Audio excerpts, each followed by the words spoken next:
Welcome to Professor Pincushion. In this tutorial, I'm going to show you how you can alter your bodice patterns so you can decrease the bust line. Most commercial patterns fit their patterns for a B cup, so if you're smaller than a B cup, you may have a little bit of trouble in the bust line area. I'm going to show you how to use the pivot method with some tracing paper in order to get your pattern to fit you a little bit better in the bust line. So I'm going to show you next what items you're going to need in order to accomplish this. So let's get started. To make the alterations to your pattern, you're going to need the following items. First thing is we're going to need our pattern envelope and pattern pieces, some paper, something that's bigger than your pattern pieces you'll be working with, some tape, your flexible tape measure, some straight pins, some scissors, sewing gauge, and 2 different color markers or pencils. I also like to use a piece of cardboard that I'm going to be putting under my paper that I'm going to be working with, so it needs to be something slightly larger. I just don't have it on the table. So let's get started and figuring out how we can do our measurements. The first thing we need to do is look at the body measurements on the back of the pattern envelope. So here's mine, and what we're going to do is we're just going to take an example. If, for example, all my measurements here seem to line up with the size 10, except for the bust measurement seems to be a little big, then that's fine. We're going to go ahead and do the size 10 because it's a lot easier to make something smaller than do the size smaller, which is a size 8, and make everything else larger, but the bust fits. So with that, I'm going to go ahead, cut out my size 10 pattern, and then we're going to work with the bodice pieces and try to get our bust size a little bit smaller so it's going to fit us in this area as well. The first thing we need to do is a quick formula in order to figure out how much we need to decrease the bust line on our bodice pattern pieces. So to do that, you're going to first write down what the bust measurement is for your size on the back of the pattern envelope. So look on the back of your pattern envelope again, and for me, so I'm going to do size 10 and write down what they put their bust is. So it's 32.5 inches. And then you're going to write down yours. So your bust. So you're going to measure around the circumference, the fullest part of your bust line. So you're going to go around the back of you and the front, and you're going to write this number down. So we're going to say in my example, I'm 31.5 inches. And you're going to mark the difference between these two sizes. So in this example, it's going to be 1 inch. So from their pattern, I need to decrease the bust line length by 1 inch in order for it to fit me at 31.5. So if I have my front bodice piece, my back bodice piece, on each of those, there's 2 sides. So for 2 patterns, that means there's 4 sides. So I'm going to take this number, I'm going to divide it by 4, and that gives me 1/4 of an inch. So on each side, I'm decreasing by 1/4 of an inch. So now that you have your magic number, you're just going to do the same exact formula. Then we can go to our pattern and start working on decreasing that. After you cut out your bodice pieces, go ahead and press them at your iron so they're flat. You don't want your iron to be too hot though, because we don't want to singe the tissue paper, but it should be warm, and just press it the best you can.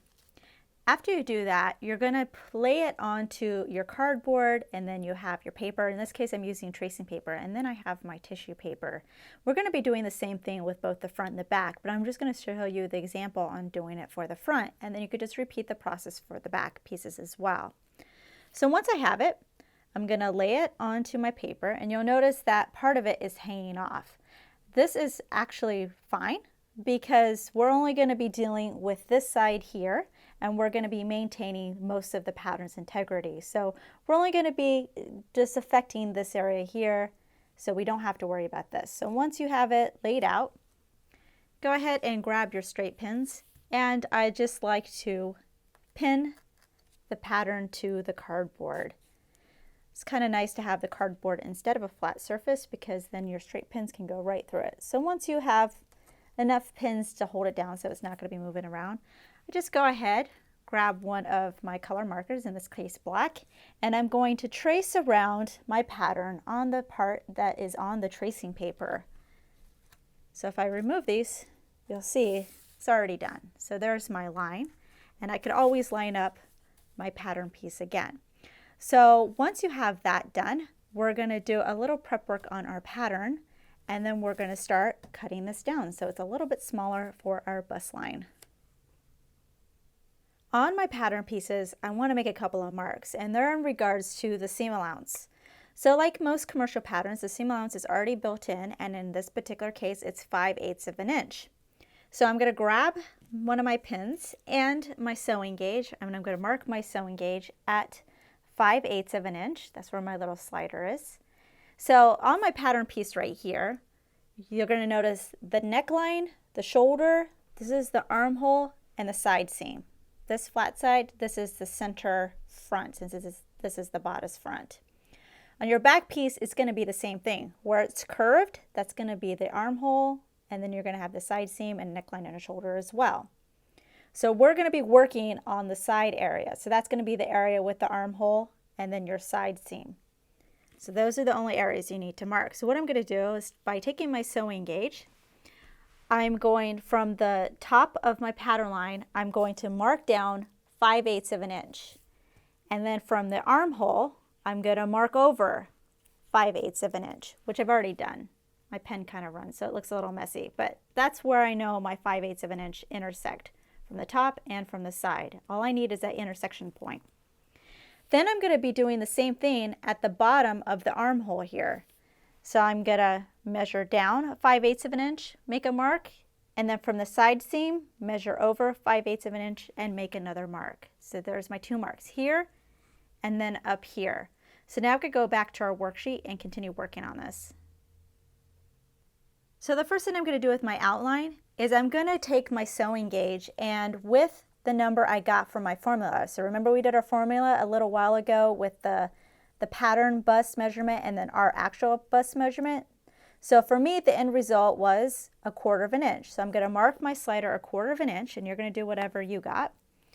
And with my other color marker, so not the black one, this area here, this is the bottom of the armhole and the side seam, you're going to measure inward from the side seam and make a mark whatever your measurement was. So I'm going to mark in 1/4 of an inch.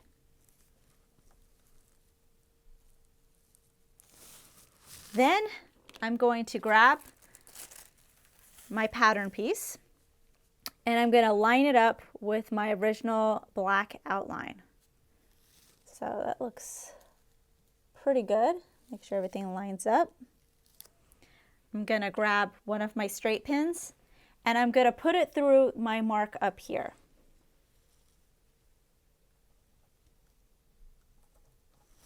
Okay, so now that that's there, I'm going to pivot my pattern until this side seam of my pattern meets the mark I made. So in my case, when it hits that 1/4 inch mark.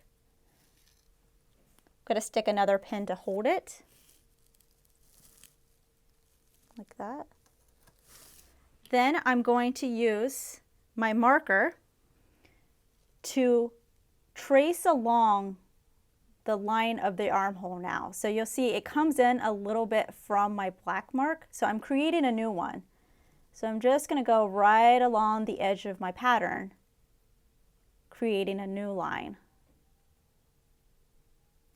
Keeping the pattern where it is, I'm going to remove my straight pin and place it now in my mark that's in my pattern down here by the lower armhole. And now I'm going to pivot my pattern so that this side seam is down here is going to meet back with my line, my black line, like that. And put in my pin and use my red marker now to trace along the outside of my pattern, marking a new side seam. So I finished drawing my new lines and you can see them here. Here I have my red line and then on the other side is my original line. So the red line is the new one and you can see the new red line for the side seam here. The old one is the black one. So you can see all it does, it comes in a little bit and then it tapers down to the original line. So we're essentially maintaining the structure of the pattern. We're just taking in a little bit right here. So the next step now is to take your pattern, and I'm placing it behind my worksheet here, and I'm putting it to my original black lines. So I'm just going to line everything up so it's right back to where it was when it was on top. And you can go ahead, tape this area. And the reason why I like using the tracing paper is I can still see all my marks and all my dots and notches and everything like that. So it definitely makes it a little easier, because what I'm going to do next, after I tape it, is I'm going to cut along the outline of the pattern. But where I get to the red line, that is going to be my new cutting line. So I'm cutting along the red line, and yes, you're going to be cutting into your original pattern, but we need to do that in order to make it a little smaller. So I cut along the red line here. Once it meets back up with the black line, then I continue cutting out along the black line, and that's what's going to create our new pattern for our bodice. So here I have my completed pattern, which has been adjusted. So don't forget, this is for the front. You're also going to have to do the same thing with the back. You're still coming in the same amount. You do everything exactly the same, and you always do it on the side seam and the armhole. You never have to do it on the center part of it. So go ahead, do it for the back, and then once you finish it, it's always a good idea if you're doing it for the first time to create a muslin so you can test the bodice and make sure that it's fitting the way you like and make any changes if you need it. But if it's working, then it's great, and now you have a pattern that fits you perfectly in the bust line. Make sure to check out our other videos and visit ProfessorPincushion.com to view our complete library with well over 100 sewing video tutorials. New tutorials are released regularly, so make sure to subscribe to be notified of the next release. Thanks for watching!